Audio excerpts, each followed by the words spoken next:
que eu preciso saber de tireoide? 2 pontos. O que vocês precisam saber? Esse é o resumo do resumo do resumo que vai guiar vocês na revisão. Primeiro ponto que vocês precisam saber. Qual hormônio que sai do hipotálamo e estimula a adenohipófise? Vai ser o TRH. Esse TRH, ele vai até a adenohipófise e estimula a produção de TSH. Esse TSH produzido na adenohipófise, ele vai ter como órgão-alvo a tireoide. Isso vai ser fundamental nesses receptores de TSH para produção do T3 e do T4, ou seja, dos hormônios que vão influenciar no metabolismo. Primeiro ponto. Lembra lá do TRH, TSH, tireoide. Ah, mas você acabou de falar T3 e T4, por que você está falando tireoide? Porque depois eu vou fazer um parênteses ao longo dessa explicação, falando da importância do iodo. E aproveitando essa deixa do iodo, segundo ponto que eu quero que vocês saibam, sim ou sim, como que funciona essa bomba de iodo. Eu vou parar, vou ficar uns 20 minutos na imagem, tem uma imagem bem legal, porque isso caiu na prova de vocês, e eu acredito que vai cair de novo. Pode ser a mesma questão, pode ser questões diferentes. Inclusive, quando a gente for repassar questões, eu vou trazer essa questão de novo à tona, que era para enumerar as sequências da bomba de iodo. Então, isso pode cair de novo. Então, o segundo tópico é o quê? Saber o funcionamento da bomba de iodo. Terceiro ponto, e também não menos importante, por mais que não tenha diretamente isso na tireoide, mas tem uma tabelinha que eu deixei aqui para vocês, é ter essa noção inicial de o que acontece com o TSH e o T3 e o T4 quando eu tenho um paciente que está com hipertiroidismo ou hipotiroidismo. Ai, que chato, Sérgio. Vocês vão ver que isso vai ser útil agora e lá na frente. Então, esses são os 3 pontos principais. Tem um quarto ponto que é importante, mas ele é em conjunto com o que a gente vai ver no próximo assunto, que é a paratireoide. Existe um outro hormônio produzido na tireoide, além do T3 e do T4, que vai fazer o controle, que a gente fala do controle da calcemia, ou seja, do controle do cálcio no nosso sangue. E esse hormônio que é produzido é a calcitonina. Então eu tenho que manejar também que existe um outro hormônio, não é só o T3 e o T4 que é produzido lá na tireoide. A gente vai ver quais células fazem cada processo respectivamente. A gente vai falar das células foliculares, das parafoliculares, ou também chamadas de células C. Lembrando que as células foliculares são responsáveis pela produção do T3 e do T4, e as parafoliculares são responsáveis pela produção da calcitonina. Então são esses 4 pontos que eu quero que vocês saibam sim ou sim para chover acerto em tireoide. Anotaram esses 4 pontos aí, gente? Falei muito rápido, quer que repete? Tá de boa?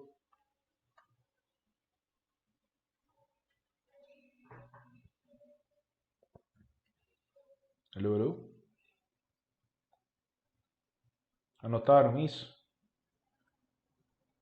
TRH, TSH, tireoide.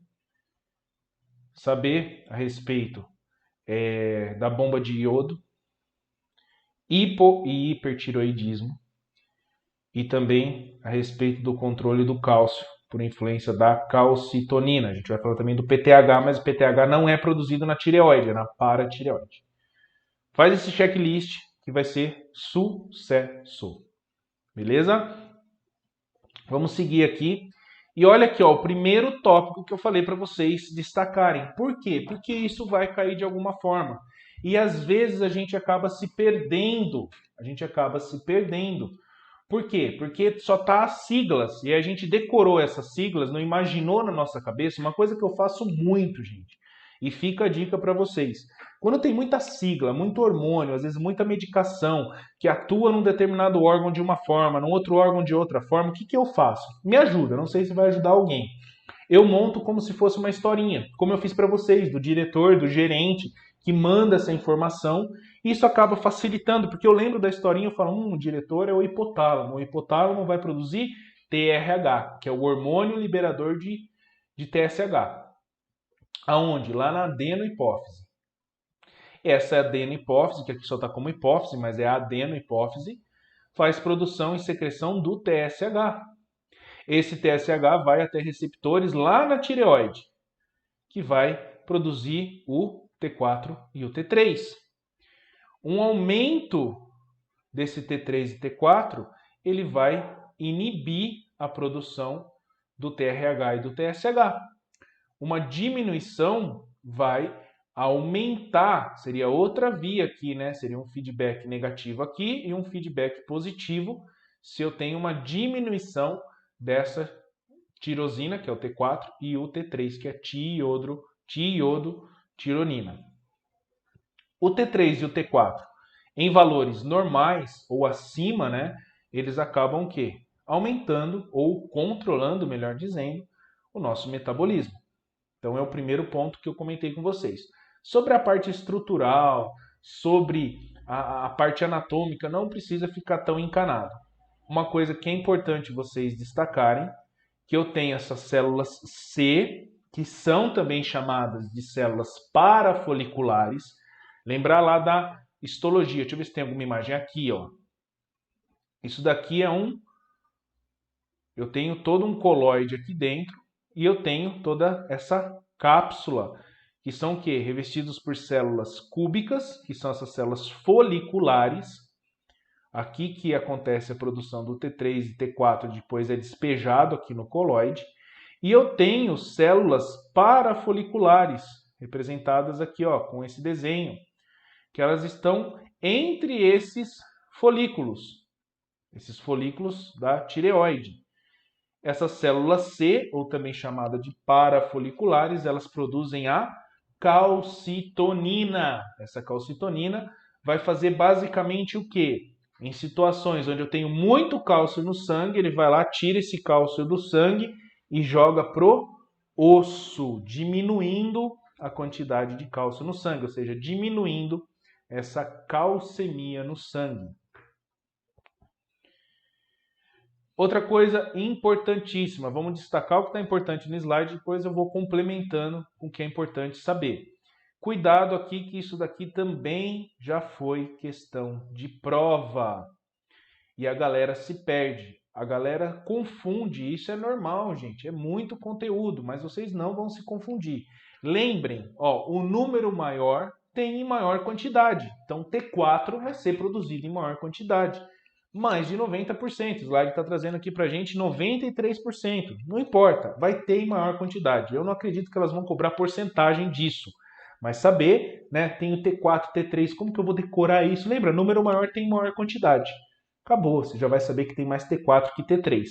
Cuidado apenas se a pergunta falar o seguinte: dentre os hormônios produzidos na tireoide, qual é o hormônio ativo ou a forma mais ativa? E aí, cuidado com a pegadinha. A forma mais ativa é o T3. Beleza? Tenho maior quantidade de T4, mas eu tenho uma maior ação, uma maior potência quando eu falo do T3. O que mais que é importante? Existe uma necessidade de iodo, eu não vou ficar explicando no texto, mas na imagem, isso só como uma curiosidade eu não vou lembrar a data que foi, né, modificado, mas já tem aí pelo menos uns 20 a 30 anos, se não me falha a memória, que o sal de cozinha, o sal de mesa, ele já vem iodado, porque é um produto onde, independente do seu poder aquisitivo, em geral, as pessoas têm aí condição de ter o sal de mesa, o sal de cozinha, para temperar os seus alimentos. E isso vai auxiliar nessa produção desses hormônios. Eu vou falar etapa por etapa no desenho para vocês, mas é uma das coisas que ajudou a diminuir o bócio, no caso o bócio endêmico. Daqui, não vou ficar perdendo tempo em lista aqui. Cuidado que às vezes sai, eu não vou lembrar como é que estava na questão, mas eu não lembro se estava seguindo essa ordem aqui, de 1 a 7. Quem tiver com a questão ou tiver com ela mais fresca na cabeça, depois eu vou dar mais uma olhada, para ver se o 1 ao 7 era 1 ao 7, por isso que me chamou a atenção. Se seguia exatamente essa sequência aqui ou se era uma outra sequência só pegando a lógica da produção desses hormônios. Se for Ctrl+C, Ctrl+V, gente, vale a pena rever isso daqui. Que é basicamente o que eu vou explicar na imagem. Que existe um atrapamento de íons iodo, né, que no espanhol ioduro. Vai ter um cotransporte por conta de um gradiente de sódio. Vai sair desse coloide também, esse iodo, muitas vezes. Eu sei que fica difícil pelo texto, eu acho que não estava assim, mas só para a gente não passar em branco. Existe uma síntese de tiroglobulina, que é produzida lá pelo retículo endoplasmático dessa célula folicular. Depois oxida esse iodo através das peroxidases, que eu vou mostrar para vocês. Vai ter uma organização que é a iodação, ou seja, um acréscimo desse iodo para fazer o MIT, que é o monoiodotirosina, e o DIT, que é o diiodotirosina. Ó, se aqui eu tenho 2 iodos e aqui eu tenho 1, percebam o seguinte, 3 mais 1, 4. Então, ó, uma união de DIT, ou seja, de diiodotiroxina, mais um monoiodotiroxina, 3 mais 1, 4. Então, um DIT mais um MIT, isso daqui é sinônimo de MIT, aqui é sinônimo de DIT, é a sigla. Um DIT mais um MIT dá um T4. Agora, cuidado aqui, o T3, ele pode ser a soma desses mono, que vai ficar mais fácil a gente entender daqui a pouco na imagem, ou soma desse com esse, mais que tem uma degradação, mas vai ficar mais específico na imagem. Armazena essa tiroglobulina lá no coloide e depois vai liberando conforme a necessidade do T3 e T4. A produção hoje de T3 e T4 do seu corpo ela é suficiente para manter esse metabolismo que você tem hoje por pelo menos aí 1 mês e meio a 2 meses, mesmo que você tenha uma privação de iodo, para vocês verem a função desse coloide. Quando a gente estuda histologia, lembra lá da imagem do coloide, que era bem rosinha, aqui bem eosinófilo, tinha células foliculares? Esse coloide está separado das outras estruturas justamente por conta disso, para ele armazenar esse T3 e T4, por situações que você tenha um déficit de iodo, ou uma queda desse metabolismo, ele vai liberando aos poucos, suficiente para 1, 2 meses de T3 e de T4. Alguém? Oi?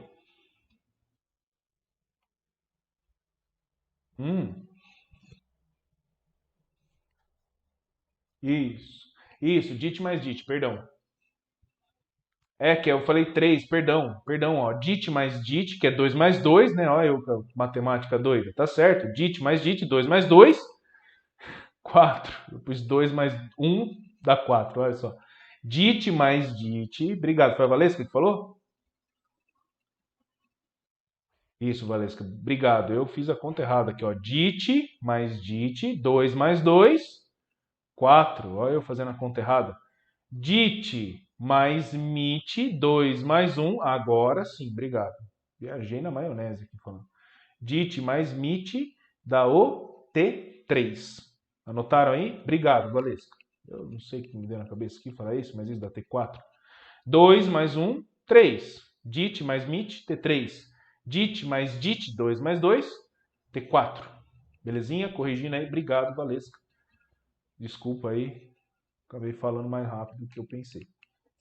Os valores normais, gente, sendo sincero, eu acredito que eles não vão pegar nesse ponto. Talvez, né, possa ter um caso clínico. Mas eu acredito que para esse momento, Se tiver alteração de T3, de T4 ou de TSH, eu acredito que entre parênteses as doutoras vão trazer para vocês os valores de referência. Então, decorar o valor nesse momento eu acredito que não seja o fundamental, mas entender quando o T3 e T4 está muito alto, o TSH está baixo e vice-versa, é importante saber. Quando a gente fala de hipotiroidismo ou hipertiroidismo, que eu vou mostrar na tabela. Já instigando vocês a não esquecerem isso. Chegou lá um caso clínico na final para vocês. O T3 e o T4 tá nas nuvens. Tá muito mais alto do que os valores de referência. O TSH tá baixo. O que eu vou desconfiar que esse paciente tem? Hipotiroidismo ou hipertiroidismo? Vou repetir. T3 e T4 muito elevados. TSH baixo. Hiper ou hipotiroidismo? Hipertiroidismo.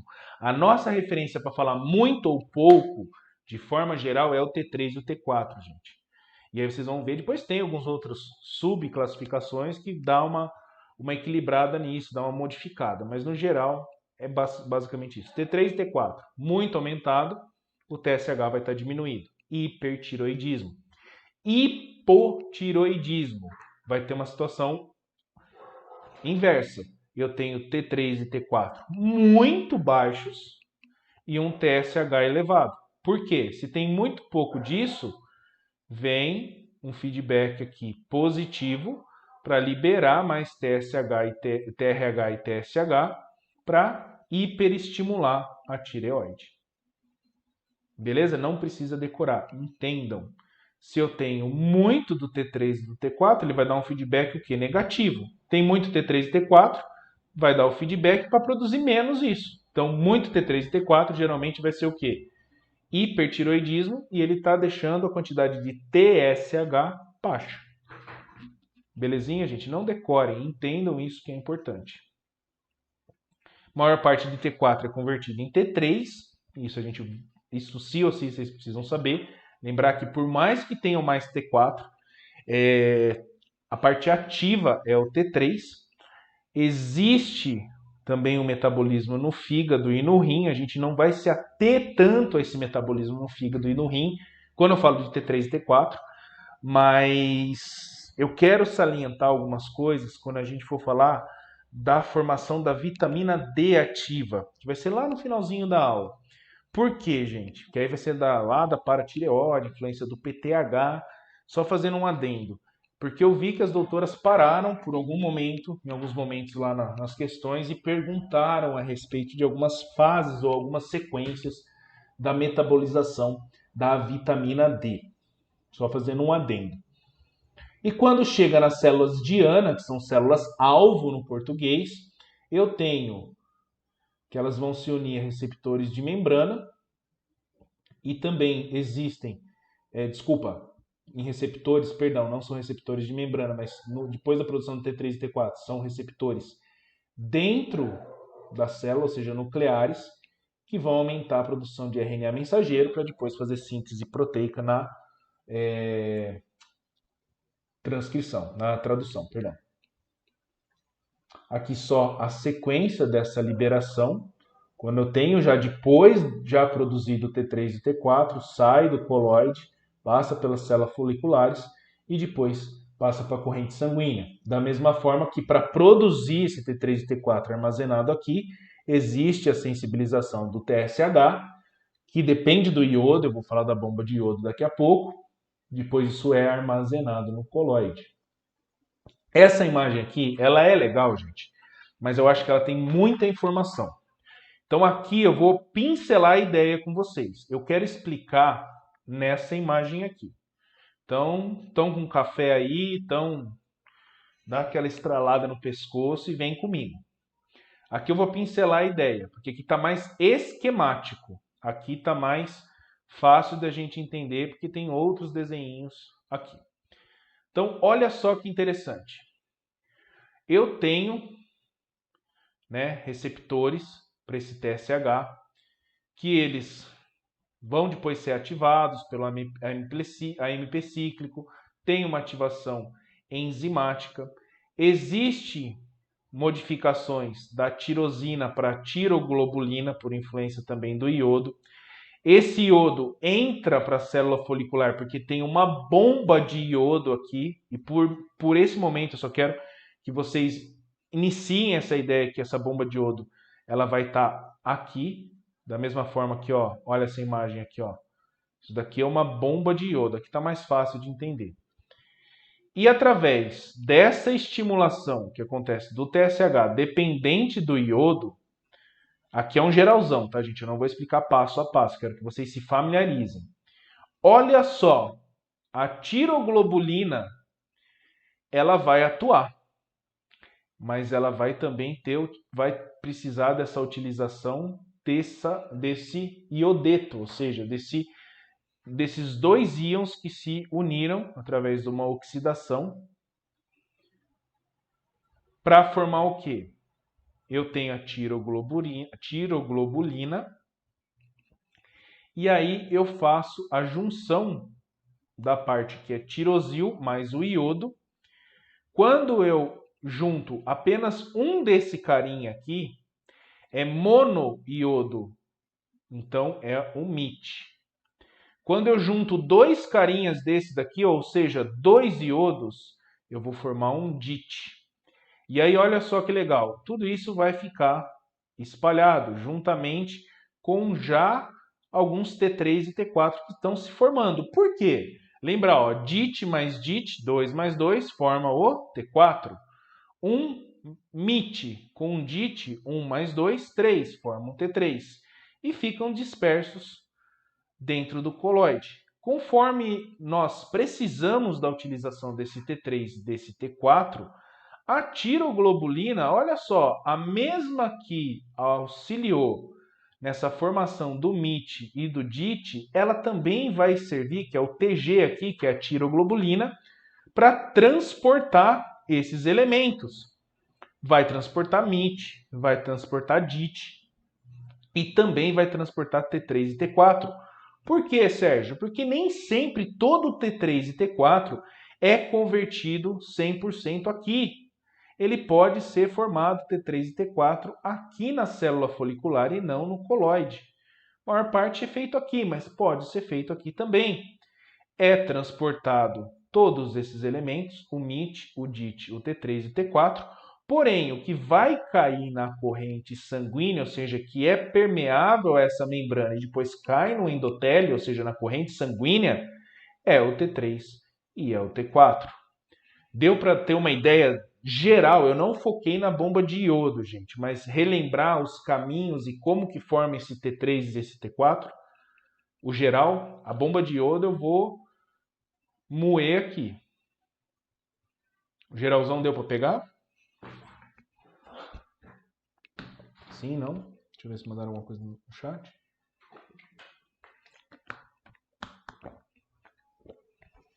Então, vamos seguir então. Aqui o que eu comentei com vocês, ó, um MIT mais um DIT, 1 mais 2, forma um triiodo tironina, ou seja, o T3.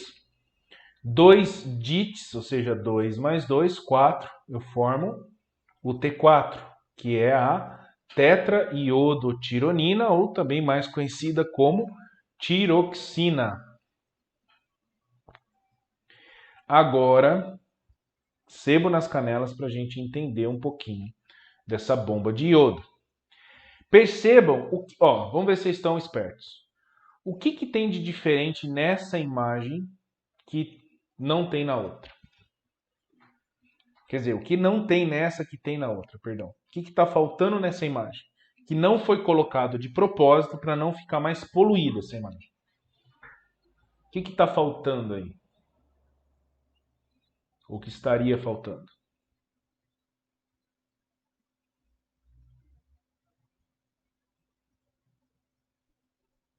Alô?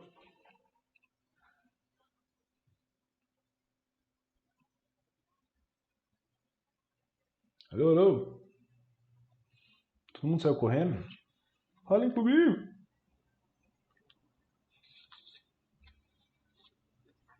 Alô?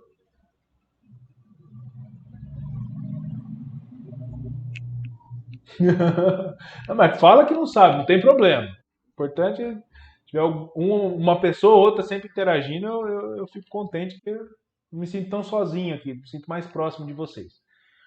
Olha só, o foco dessa imagem é simplesmente a influência da bomba de iodo. Percebam que nessa imagem aqui não tem receptores e ativação do TSH. Então, essa via aqui, ó, até a formação da tiroglobulina, não está representada na outra imagem. Por quê? Porque teve o foco maior com a influência da bomba de iodo. E é isso que a gente vai dar destaque, porque é uma das coisas que eu quero que vocês saibam sim ou sim. Então percebam o seguinte: existe aqui, não está representado, né? É um cotransporte, ou seja, também existe um influxo de sódio nessa bomba de iodo. Esse íon iodo, ou seja, o I-, né?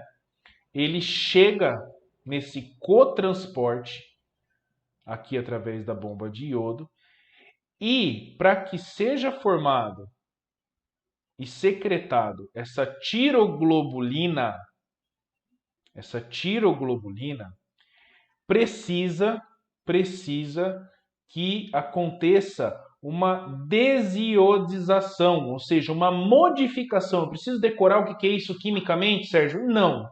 Pense o seguinte: precisa ter uma modificação que vai ser influenciada pela tirosina. Essa tirosina, ela veio da onde? Lá do MIT e do DIT. Vai ser influenciado pelo MIT, do DIT e pelo transportador, que era a tiroglobulina. Isso daqui eu não sei se eles vão cobrar. Mas o que pode ser cobrado, eu não lembro como estava na sequência lá da questão, é que existia uma transformação desse iodo por influência da tiroxina. E aí, esse iodo, por influência da tiroxina, olha só, vai chegar no retículo endoplasmático rugoso, o RER, lembra lá, retículo endoplasmático rugoso, e vai produzir a tireoglobulina, o famoso TG. Esse TG passa pela porção cis, que é a porção receptora do complexo de Golgi, e sai vesiculado pela porção trans do complexo de Golgi, em vesículas de um processo onde eu tenho essa tireoglobulina precursora que vai ser ativada através dessa enzima aqui chamada de peroxidase. Então, se aparecer uma pergunta diferente de como que acontece a ativação da tiroglobulina, é por influência da peroxidase, que está aqui, ó, na região apical. Isso daqui, gente, é uma célula lá do folículo da tireoide. Como assim? Ah, não lembro. Vamos voltar aqui essa imagem rapidinho, só para vocês ficarem no contexto. Eu estou dando um zoom em uma célula dessa, ó, explicando como que essa bomba de iodo, faz com que seja produzido todo o processo. Então a gente está falando de uma célulazinha dessa, de uma célula folicular, só para não perder o rumo aí. Então eu tenho esse precursor da tiroglobulina, que por influência da peroxidase vai ser a tiroglobulina propriamente dita. E aí, perceba o seguinte, olha só que bacaninha. Esse iodo que auxiliou, né, entrou por esse cotransporte de sódio, ele vem. Opa, espera aí. Existe outra peroxidase, né, que vai fazer o quê? Uma oxidação, vai, né, juntar dois desses íons I- para formar o íon propriamente dito iodeto, né? Não vai ser só o I-, vai ser duas moléculas dessa. Eu tenho I2, não é mais carga, mas número de moléculas. Esses dois íons iodetos aqui, eles seguem. Porém, não tem um encaixe perfeito do iodo com a tiroglobulina. Então, ela tem que mudar essa conformação e acontece também essa conjugação, ou seja, um acoplamento. E aí, de novo, a peroxidase. Ela vai atuar tanto, olha só que interessante, pode ser um tema de exame. Em quais processos, anota aí, em quais processos a peroxidase atua no folículo, na célula folicular ou no folículo da tireoide. A peroxidase atua aqui, ó, oxidando o iodo, transformando em I2, ou seja, duas moléculas aqui, dois átomos juntos, dois átomos de iodo. E a peroxidase também vai atuar na ativação da tiroglobulina, segundo ponto. E em terceiro ponto, a peroxidase também atua aqui, ó, nessa iodização e conjugação. O que é isso, Sérgio? Meu Deus do céu! É basicamente juntar esse cara com esse cara. A peroxidase permite que o iodo consiga se juntar à tiroglobulina. E a partir dessa junção, se eu vou juntando de um em um átomo, uma molécula em uma molécula, eu vou ter um mono iodo. Cada iodo vai ser esse I2, tá, gente? Não confundam. Se eu juntei uma só, eu vou ter um mono iodotironina, ou seja, um MIT. Se eu juntar dois, eu tenho o DIT.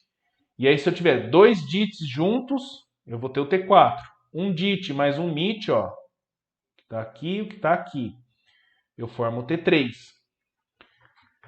Agora, percebam o seguinte.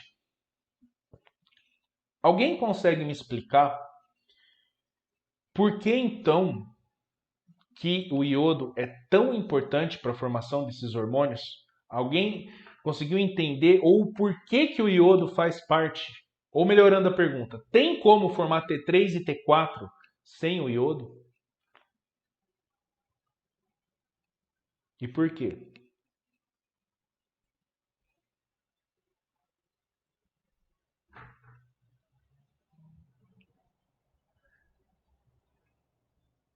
Alô? Alô?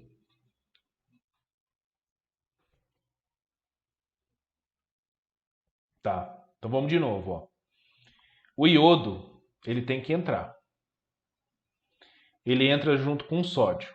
O iodo aqui está um íon sozinho, de boinha, quietinho na dele. Ele precisa passar por uma primeira transformação por ação desse cara aqui, que é a tirosina. E isso auxilia ao quê? Quando isso tem uma transformação do iodo pela tirosina, ele vem aqui, ó, vem e ajuda a formar a tiroglobulina a partir dessa tirosina. E aí eu formo primeiro o quê? Essa tiroglobulina, que foi transformada por conta da tirosina. Segui aqui, ó, numa precursora da tiroglobulina, que depois vai ajudar a juntar os iodos aqui. Mas da onde que está esse iodo? Vamos voltar aqui. O iodo entrou. Ele vai auxiliar nessa secreção da tiroglobulina, que aqui eu tenho uma precursora. Depois cai o iodo propriamente dito aqui, ó, na luz, ou seja, no coloide. Mas aí tem a ação dessa peroxidase, que transforma ele de I- para 2 iodos. Esse iodo aqui, ele junta com a tiroglobulina, que já não é precursora, porque sofreu de novo a ação da peroxidase para ativar esse carinha aqui, ó. E aí, ó, eu junto esse cara com o iodo E aí eu vou formando os mites e os dites. Então, sem iodo, gente, não é possível eu formar o T3 e o T4. Ah, como assim, Sérgio? Olha o nome deles aqui, ó. T3 é tri, que é de 3, iodo, tironina. Então eu tenho que ter 3 moléculas de iodo. 3 moléculas de iodo. Uma aqui, ó, outra aqui e outra aqui. No T4, que é a tetraiodotironina ou tiroxina, eu tenho que ter 4 átomos de iodo. Ó. Um aqui, outro aqui, outro aqui e outro aqui. Então, respondendo aquilo que eu perguntei, que pode ser que caia, é que não tem como eu formar T3 e T4 sem a existência do iodo. Por isso que o sal de cozinha, ele é fundamental, né? Ele é iodado já faz vários anos para que evite esse processo, principalmente de bócio. Conseguiram entender? Um pouquinho, pelo menos? Eu sei que, eu sei que assusta a imagem, mas deu para pegar um pouquinho? Valesca, Carol, Rodrigo, que está ao vivo, Bruno. Na realidade, se não tiver o iodo, a tiroglobulina também vai ser influenciada. Mas se não tiver o iodo, eu não vou fazer nem T3 nem T4. Sim, sim, sim. Também não. Atrapalha a cascata inteira. Até você consegue, tá? Por você ter essa. Vamos dizer assim, aqui você tem que tirar iodo. Mas se você já está com déficit, vai chegar uma hora que vai influenciar. De forma secundária, mas já vai influenciar também aqui. Vai influenciar primeiro aqui, Carol. Depois influencia aqui. Porque, ó, como assim, Sérgio? Sérgio está me enrolando. Não. O que que acaba primeiro? Pensa como se fosse um posto de combustível. Eu abasteci esse carro. Esse carro vai ter bastante combustível. Esquece os nomes, agora pensa como se fosse um caminho. Abasteci o carro aqui. O combustível para a gente é o iodo, certo? Então, ó, vamos pensando que eu vou perdendo esse combustível. Não é que está perdendo, mas vamos falar que está perdendo força. Olha o caminho que ele está passando. Olha o caminho que ele está passando.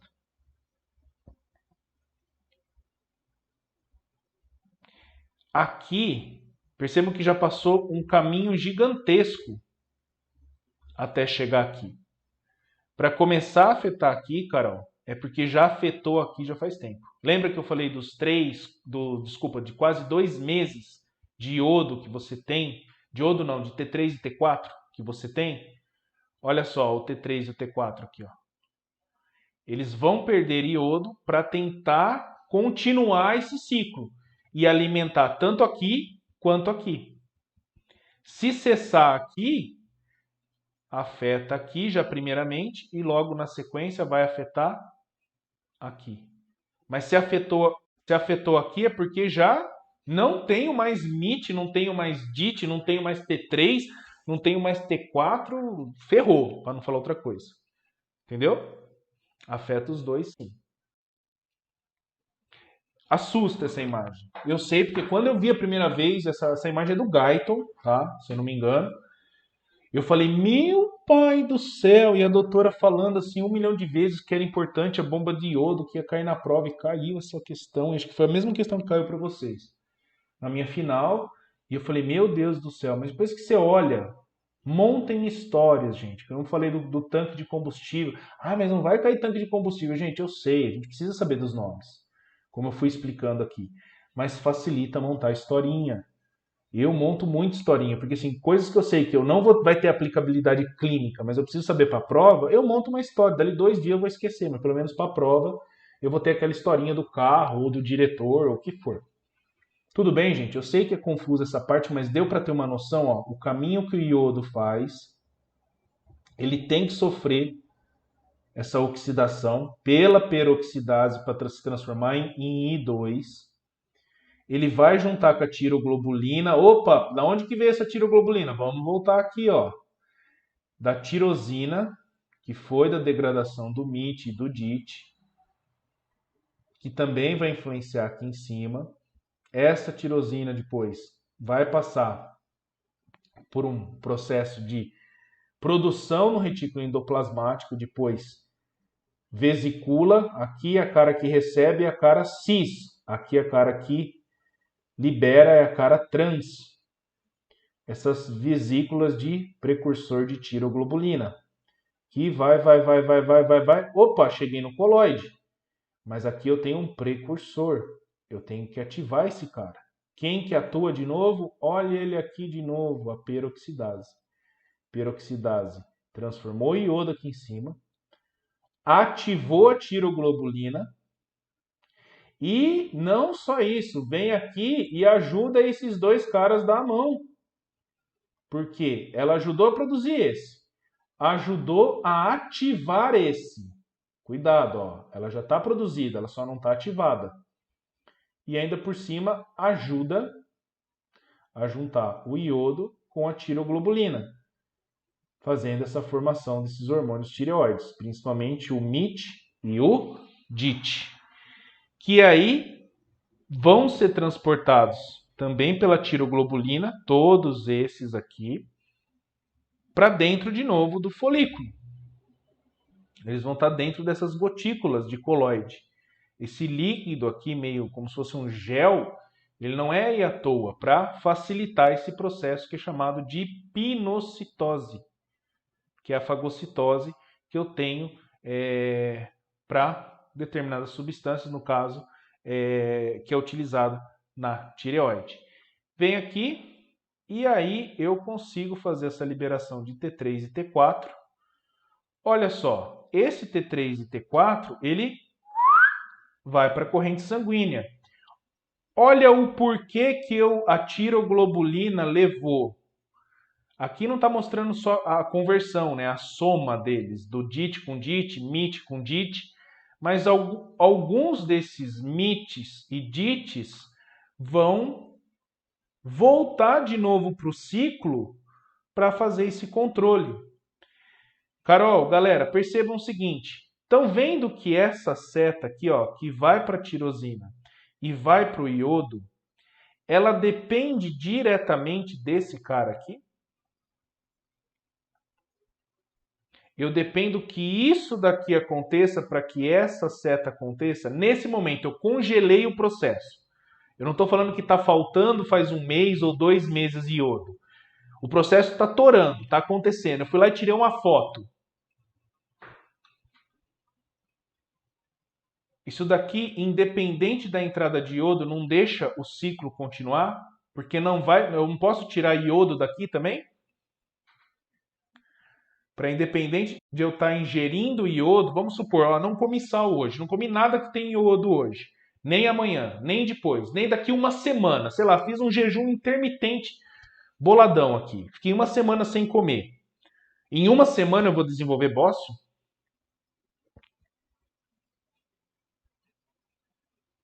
Não, porque ó, isso daqui ele vai sustentar o ciclo por mais ou menos 2 meses, gente.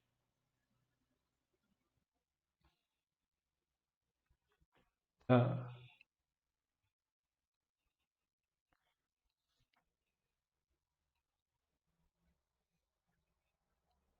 exato, exato.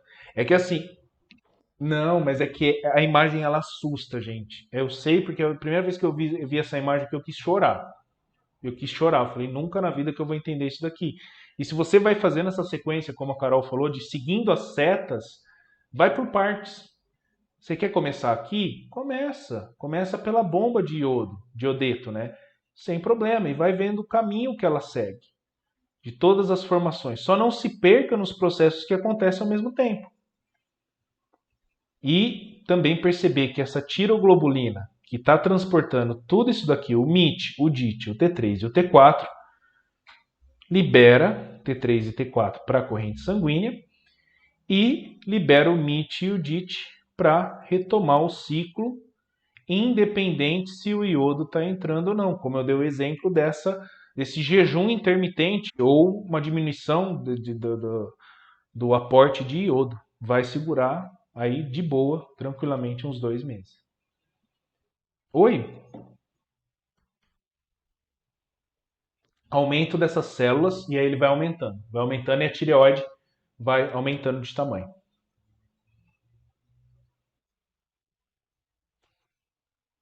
Não, na realidade o que acontece?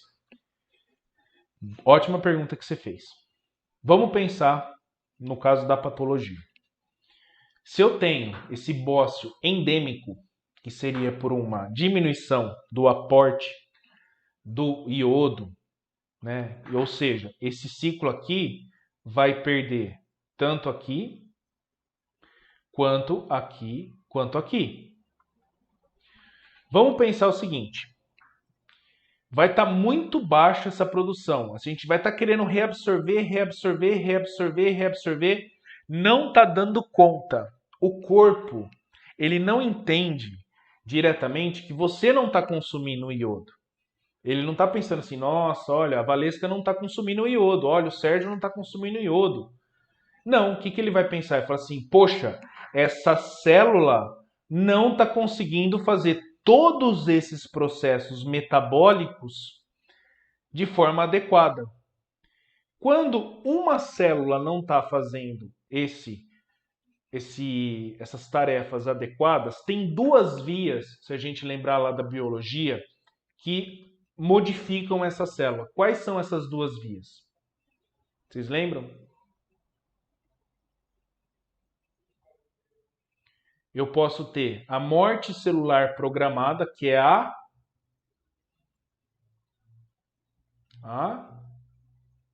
apoptose. Exato. Eu posso ter a via da apoptose e eu posso ter a via onde que eu estimulo essa hiperplasia, ou seja, eu vou aumentar o tamanho da célula e depois vai ter uma multiplicação dessas células. Por quê? O corpo entende o seguinte: bom, eu não posso induzir a morte programada dessa célula, porque imagina, se eu matar o tecido por apoptose, matar a minha tireoide por apoptose, é compatível com a vida? Esquece suplementação de hormônio. Vamos falar da fisiologia. Se eu arrancar a minha tireoide, eu consigo viver? Tudo bem, tem hormônios, tal, daria um trabalho do cão, mas até com reposição você consegue trabalhar, mas ia ser uma catástrofe, principalmente quando a gente fala de PTH, calcitonina, não é compatível com a vida, gente, não dá, né? Fisiologicamente, né? Teria que fazer todo um trabalho endocrinológico muito pesado. Então a célula, o corpo sabe que ele não pode falar assim, morra, porque você não está trabalhando. Então ela estimula a produzir mais células, na tentativa de aumentar esses operários. Opa, peraí, esse cara não está trabalhando bem, mas talvez a do lado vai trabalhar bem, mas a do lado não trabalha bem. Porque você não tem matéria-prima. Você tem uma. Isso, aí vai aumentando, aumentando, aumentando, aumentando. Tá? Pode acontecer bócio também em hipertiroidismo? Pode, gente, pode. O bócio ele não é patognomônico só do hipo, tá? Isso depois lá nas patologias que eu fui ver, porque a gente sempre decora, né? Hipotiroidismo, sempre bócio. Pode ter bócio também na hiper, mas é mais raro. Por quê? O que é mais típico na hiper é a doença de Graves. Porque tem uma hiperprodução. Então não faz muito sentido, em todos os casos, não é que são todos, né? Mas na maior parte dos casos você fica aumentando a célula, porque a produção já está ok. Tá? Então na hipo, na baixa, vai produzindo mais células e vai aumentando de tamanho. Aí tem os graus, né? Quando esse bócio você só vê, você só percebe ele palpando, quando você percebe mais de um lado do que o outro, quando ele é bilateral, quando você percebe a distância, ou quando você só percebe quando a pessoa eleva o queixo. São 4 graus, se eu não me engano, do bócio. Beleza, Valesca? Beleza, galera? Deu para pegar um geralzão? Isso é importante. Dica que eu dou: a gente vai refazer aquela questão, mas peguem aqueles intentos que vocês têm, né? Porque acho que vocês têm direito a rever a prova, né? Tá aberto ainda para vocês? Para quem não salvou os PDFs, olhem a questão que faz, acho que numeração de 1 a 7 da bomba de iodo. tentem refazer essa questão. A gente vai discutir ela também, mas já tentem, né? Dar aquela brigada com o cérebro para refazer sem olhar o gabarito. Porque eu acredito que essa questão, se não repetir, vai parecer alguma coisa parecida. Aqui todos os processos, eu não vou ficar, sabe, falando do T3 e do T4, por quê? Esses receptores, eles são intracelulares, ou seja, lá no núcleo, e aí eles já vão fazer essa transcrição gênica para a produção de RNA mensageiro, depois produção de proteínas. Aqui não precisa tanto saber agora, mas esse processo aqui eu vi que as doutoras cobraram e eu acho que elas vão voltar a cobrar. Que mais?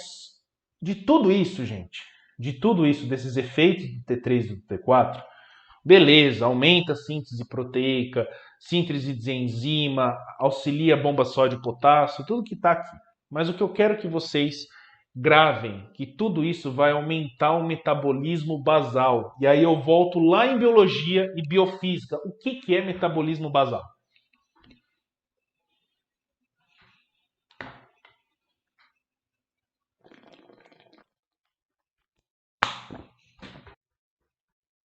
Exatamente. Exatamente. Então, esse metabolismo basal é a quantidade de energia mínima que eu preciso para manter os meus órgãos funcionando. Nem muito ativo, nem pouco ativo. O normal. Isso pode ser modificado, o metabolismo basal? Sim. Atividade física. O metabolismo basal de uma pessoa que vai na academia de segunda a sexta, segunda a segunda, ou 3 vezes na semana, é muito maior do que uma pessoa que nunca fez atividade física. No entanto, que vocês podem perguntar, ou se vocês forem pessoas, né, adeptas à academia, adeptas à atividade física, se a pessoa fica muito tempo sem ir na academia, ingerindo a mesma quantidade de alimento, que geralmente é uma dieta hipercalórica, ela vai começar a engordar. Agora, se ela diminuir a quantidade, mesmo, vamos supor, você tem lá, você, seu marido, tudo bem, o sexo influencia, mas você tem você e uma pessoa que está convivendo com você. Vocês são do mesmo sexo. E aí, uma está fazendo academia, a outra não está fazendo academia. Vocês resolvem comer as mesmas coisas. A pessoa que não faz academia, ela vai manter o peso ou engordar. A pessoa que faz academia, se ela parar de fazer academia e a dieta dela for hipocalórica, ela vai começar a perder peso e, digo mais, vai perder massa muscular. Porque atividade física influencia também. Então lembrar, metabolismo basal é a quantidade de energia que eu preciso para manter o corpo, né, do mínimo do mínimo. Isso pode ser aumentado principalmente por atividade física. Aqui mostra pra gente os receptores do T3 e do T4, que de novo, gente, eles não vão cobrar de vocês qual todos os processos, qual que é o receptor retinoide X e blá blá blá. Não, isso não vai ser cobrado. Mas eles podem perguntar, as doutoras podem perguntar onde esse T3 e esse T4 se liga. Se são em receptores de membrana ou se são receptores intranucleares ou nucleares, né? Que esses receptores estão dentro do núcleo das células. E isso vai favorecer o quê? Essa transcrição. A transcrição produz o RNA mensageiro para depois que aconteça a síntese de proteína, que é a tradução. E aí isso daí pode ir para outros sistemas, crescimento, desenvolvimento do sistema nervoso central, parte cardiovascular e por aí vai. Tudo bem por enquanto? Sim, não, talvez. Pesado. Algumas coisas eu não vou ficar me apegando, que aumenta o consumo de oxigênio, produção de calor. Gente, tudo que está aqui, ó, efeitos hormonais. Em vez de ficar decorando, pense o seguinte: se você aumenta o metabolismo, pensa pela lógica. Se o metabolismo está acelerado ou aumentado, eu preciso, para sobreviver, de duas coisas principais: ATP e mais um outro carinha, que é qual? Oxigênio. Então vamos lá. Se eu aumentei esse metabolismo, eu estou aumentando a necessidade de ATP. Esse ATP, quando vai ser quebrado, ele vai produzir energia e uma parte vai ser calor, ou seja, vai aumentar calor. Mas para aumentar esse calor eu preciso de oxigênio. Esse oxigênio veio da onde? Respiração. Então eu aumento frequência respiratória, eu aumento o consumo de oxigênio, eu aumento a frequência cardíaca e a potência desse coração, eu aumento esses receptores beta-adrenérgicos para aumentar essa contração e mantém esse controle do que? De hipóxia, de baixa quantidade de oxigênio para o tecido. Aqui, ó, aumentando a frequência respiratória, que eu já tinha comentado com vocês aqui em cima. O que mais que é interessante? Vai auxiliar também na motilidade intestinal. Olha só uma coisa bacaninha. 2 vias interessantes. Já ouviram falar naquele velho ditado? Olha, eu estou constipado faz 2, 3 dias. Por que você não vai dar uma andada? Por que você não caminha meia hora por dia? Você vai lá num médico nutricionista, ou até mesmo num nutricionista, num médico endocrinologista. Por mais que você não queira fazer uma atividade física intensa, o que ele vai falar para você fazer? Pelo menos fazer 45 minutos de caminhada. Por quê? Essa atividade física, somado com esses hormônios tireoides também, eles auxiliam essa motilidade. Aumentam o catabolismo proteico, ou seja, essa quebra dessas proteínas, aumenta a contração muscular, vai estimular a gluconeogênese, que é a formação de glicose a partir principalmente de aminoácidos, em processos que eu preciso dessa glicose e eu não tenho, né, o aporte dessa glicose, por exemplo, em situações de jejum, eu posso formar glicose a partir de outros precursores, como aminoácidos, e eu também estimulo a glucogenólise, ou seja, a quebra para que eu consiga obter a glicose lá no fígado. Aumenta os receptores do LDL, incrementa a quebra de gordura, que é a lipólise, favorece secreções lá na pituitária, né, que é a hipófise anterior. Pituitária anterior é a mesma coisa que hipófise, tá, gente? Não vai confundir pituitária com pineal. Pineal é uma coisa, pituitária é sinônimo de hipófise, no caso, hipófise anterior ou adenohipófise. Pituitária posterior é a mesma coisa que neurohipófise. Cuidado com esses outros nomes para a mesma coisa e não confundir com pineal. Os feedbacks que a gente já falou. Cuidado, gente, que isso já induz o erro. É nesse menos aqui, gente, que eu percebi, dando aula de histologia, dando aula de fisiologia, vendo as minhas dificuldades e as dificuldades dos colegas, que eu vi que existe um erro didático,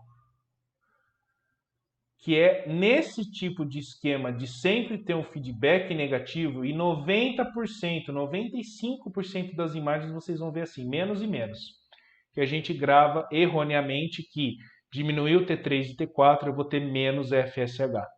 Ah, aumentou FSH, eu vou ter aumento de T3 e T4. E não é assim. De novo, T3 e T4 muito baixo, TSH muito aumentado. T3 e T4 diminuído, TSH aumentado. Eu tenho um paciente com hipotiroidismo. Agora, ao contrário, T3 e T4 muito alto, TSH vai estar baixo. Eu tenho um paciente com hipertiroidismo. Se o T3 e o T4 estão normais ou aumentados, como está escrito aqui para gente, aí sim dá um feedback negativo. Normal, opa, não precisa produzir TSH, hipófise anterior. Não precisa produzir TRH, hipotálamo. Agora tem pouco desse carinha aqui, vai hiperestimular hipotálamo e hipófise. Cuidado com isso, gente. Eu fico repetindo porque senão lá na frente dá Zulu. Olha aqui que coisa mais linda de meu Deus. Esse desenho aqui é fantástico. Por quê? é o que eu expliquei para vocês, ó.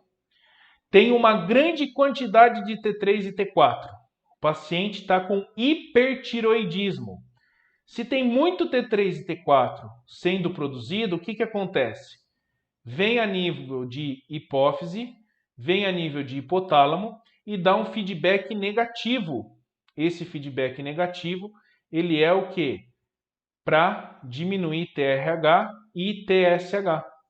Porque não precisa estar muito elevado. Aqui ele está passando para a gente como feedback negativo, porque um aumenta, um diminui. Que esse é o conceito de feedback negativo. A gente só fazendo um adendo e uma correção, né? Não é feedback positivo, porque quando é positivo é um aumenta, o outro aumenta também. Quando é feedback negativo é um aumenta, o outro diminui, ou um diminui, o outro aumenta. Só por isso que está feedback negativo. Esse é o conceito nato de feedback negativo. Também existe um feedback negativo, só corrigindo o que eu falei anteriormente. Porque aqui está diminuindo. Se aqui diminui, vai sensibilizar hipotálamo e hipófise a aumentar TRH e TSH. Paciente número 1, hipertiroidismo ou hipotiroidismo?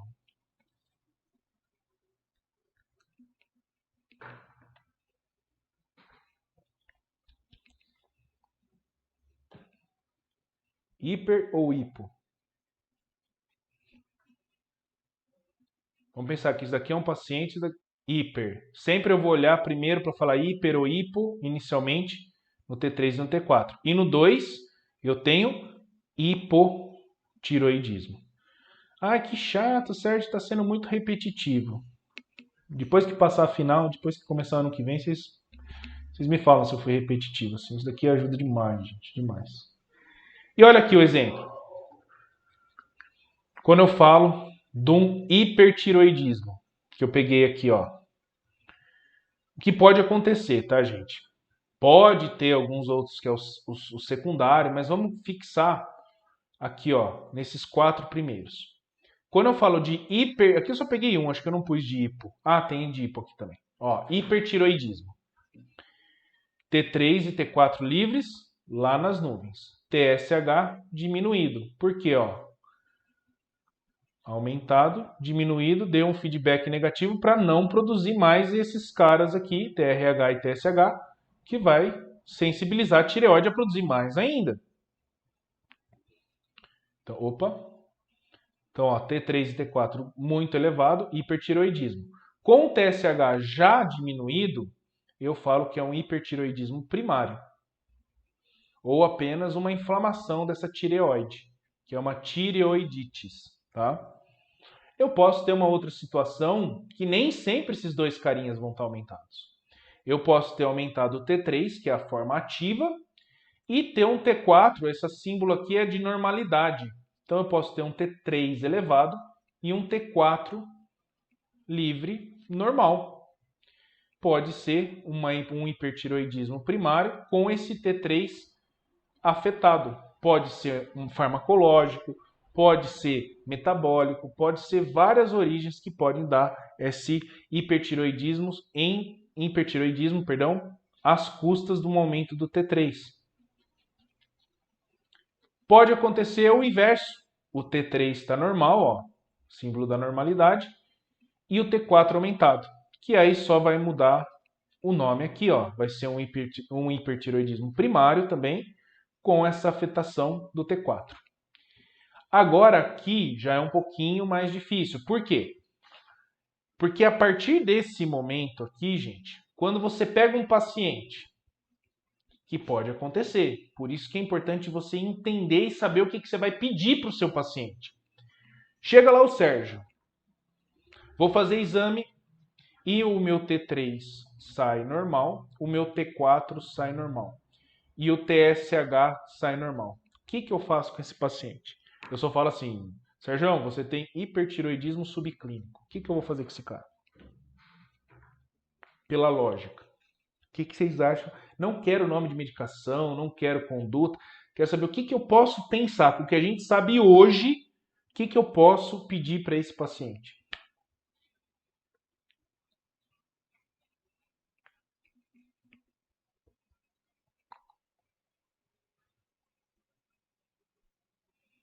Chutem, gente. Qualquer coisa.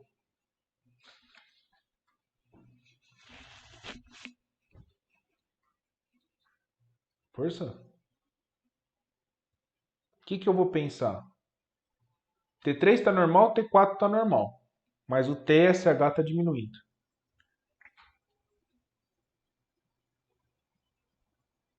Qual a primeira coisa que eu vou pensar em pedir desse paciente? Quem que... Alguma dificuldade no iodo, mas o T3 e o T4 está normal.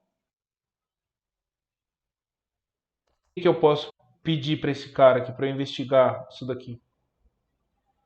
Quem que estimula a produção? TRH. Por que eu estou enchendo o saco de vocês com isso? Porque depois tem outras tabelas enormes falando pedir, solicitar ao paciente níveis de TRH e iodo. Aí você fica doido, você fala assim, meu, da onde que veio esse TRH? Da onde que veio o iodo? Meu pai do céu. Não, primeira coisa, antes de ver concentração de iodo, para ver se está tendo um aporte ou não, que aqui não é o caso, seria no hipo que a gente vai pedir mais isso. Opa, peraí, o TSH está muito diminuído. Então eu já vou pedir, como um exame secundário, os níveis de TRH para ver se está sendo um problema possivelmente na produção desse TRH lá no hipotálamo. Agora, olha quando eu tenho um problema que é um hipertiroidismo secundário. Olha a bagunça. Aí sim, é só nesse caso aqui que eu vou ter o T3 e o T4 elevados, padrãozão, né, dos outros. Mas olha o diabo do TSH. Ele pode estar normal ou ele pode estar aumentado. Meu Deus, Sérgio! Como assim? Como assim? Você não falou pra gente até agora que era sempre diminuído? Maior parte, sim. Existem as exceções da regra. Não entrando muito em profundidade disso, mas o que acontece? Pode ter um adenoma, que é o quê? Uma transformação dessas células secretoras na hipófise, na adenohipófise, que está hiperproduzindo TSH. Vocês vão ver lá em anatopata esses adenomas hipofisários, né, que são secretores de TSH. Então aí, aqui, gente, para fechar o diagnóstico, sim ou sim seria para uma punção e anatomia patológica. É óbvio que antes de meter uma agulha sendo uma punção guiada por uma ecografia, você vai pedir outros exames, você vai pedir TRH, você vai pedir o iodo, você vai repetir esse exame, você não vai funcionar de primeira. Mas para fechar o diagnóstico e saber realmente se está tendo um adenoma, ou seja, uma quantidade de células que está produzindo, que está, desculpa, não na tireoide, perdão, um adenoma na hipófise, ou seja, está produzindo demais o TSH, se você fazer essa punção ou fazer testes seriados para tentar confirmar isso. Você não vai puncionar, no caso, a hipófise, você vai puncionar a tireoide para analisar esses receptores e depois tentar analisar por tomo, por ressonância, a conformação, a delimitação dessa hipófise. Porque não dá para puncionar ela, porque senão você vai danificar, é muito irrigado. Olha agora o hipotiroidismo. Olha o tradicional. Aqui ele não está trazendo o T3, ele só está pondo o T4. Aqui é o geralzão, tá, gente? Ó, o normal. T4, o T3 e T4 normal. Quando eu falo do mais, né, comum, são esses dois aqui. Onde que acontece? Eu tenho uma diminuição do T4 e esse TSH pode ser normal, ou esse carinha aqui pode ser normal com um TSH elevado. Aqui fica mais fácil da gente entender, porque se está diminuído aqui, vai ser normal ou normalmente vai ser o quê? Aumentado. E aí isso daqui pode ser efeito que posso cobrir com medicação. O subclínico também. Porque num exame eu posso fazer aqui e está normal. No próximo está muito baixo. No próximo está ainda mais baixo. E aí você tem que fazer uma readequação dessa quantidade de levotiroxina, que é a principal medicação que a gente utiliza para hipotiroidismo, aumentando isso para que esse feedback funcione de uma maneira adequada. E aqui o primário, que é o mais comunzão, né? Que é o mais tradicional, que é quando você tem uma diminuição do T3 e T4 e o TSH está muito elevado, porque está querendo produzir mais para estimular mais, mas isso não acontece. Tudo bem, gente? Oi? Certo. Depende do tamanho. Aí você. Não, vai ter que ter todo um processo medicamentoso. Todo um processo medicamentoso. Se você tiver que, porventura, por conta de um carcinoma ou de um adenocarcinoma na tireoide, que é bem mais específico, né, desse adenocarcinoma por conta de serem células secretoras desses hormônios, se for local, a ideia é você fazer essa ressecção local e aí tentar aproveitar o máximo que deu para aproveitar daquela tireoide, talvez até uma afetação da paratireoide, porque às vezes um câncer na tireoide vai invadir a paratireoide. Então você tem que pensar tanto em reposição de T3, reposição de T4, pensar na calcitonina, pensar no paratormônio, né? Depende dos estágios, né? Que em patologia, para tudo que é câncer, gente, seja câncer de pele, seja câncer de tireoide, vocês vão ver que tem a classificação nossa, me fugiu agora. NTM, né? Que é a quantidade de nódulos, a região e a quantidade que isso é afetado e a área, e se tem ou não metástase. E para cada um tem uma subdivisão, por exemplo, 1A, 2A, 3A. Aí para outros tem lá 1A e já vai para o 2. Aí depois tem 2A, 2B, 3C, dependendo do câncer. Essas classificações são um inferno. São um inferno porque assim, para cada órgão tem uma classificação. Para o ovário de um jeito, para a tireoide de outro. Mas assim, não é para assustar. Gravem o que vocês precisam para a prova e sejam felizes, porque isso é coisa de especialista. O geral é um manejo normal que a gente precisa. Mas teve caso de câncer, como você apontou, Carol, dependendo dessa classificação TNM, você vai pelo tamanho, número de nódulos e se tem metástase. Tamanho, nódulos e metástase. T de tatu, N dos nódulos e M de metástase. TNM, classificação TNM. Para todos os tipos de câncer tem classificação TNM.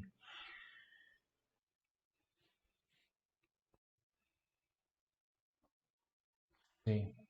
Eu não sei quanto que é a expectativa de vida de um paciente nesse caso. Eu teria que dar uma olhadinha lá nas patologias de tireoide para te falar. Eu vou até anotar aqui, porque eu sempre falo, eu vou ver, eu acabo terminando a aula e edito as aulas e acabo não vendo. Vou ver aqui, ó, patologia tireoide. Vou colocar aqui, ó, expectativa e classificação TNM. Se eu tiver alguma coisa legal que não seja só enrolação ou alguma coisa que seja muito além do que precisa para agora, eu vou separar e mando lá no grupo, tá? Porque se eu não me engano, conforme vai aumentando, isso é para todos os tipos de câncer, seja na tireoide, ovário, testículo, o que for. Quanto maior, mais alta a classificação TNM, menor é a expectativa de vida. Então eu acredito que também tem um limite, principalmente se esse câncer teve metástase, né? Porque tem uma irrigação grande na tireoide. Eu nem sei se quando afeta tudo, para você retirar tudo, se é compatível com a vida, por mais que você tenha medicamentos para isso. É isso que eu preciso dar uma olhada. E se tem, qual que é a expectativa? Eu chuto que é baixa, se for uma ressecção total. Mas eu vejo e confirmo para você. De hipo e hiper eu falei, né, bastante. Lembrar que o bócio está mais relacionado com o hipotiroidismo e com o hipertiroidismo, que não está aqui, lembrar da enfermidade, né, ou doença, né, no caso do Brasil, de Graves ou Graves, né, como alguns professores falam. Sempre tenho em mente isso. Hiper e hipotiroidismo. Quando eu falo de hipo, já tem que vir na minha cabeça o bócio. Lembrar que o bócio ele pode ser causado por uma disfunção propriamente dita da tireoide, que pode ter relação, e é muito comum ter relação com a pouca ou nenhuma ingesta de iodo, que é chamado de bócio endêmico. E quando eu falo de hipertiroidismo, eu tenho a doença ou enfermidade de Graves.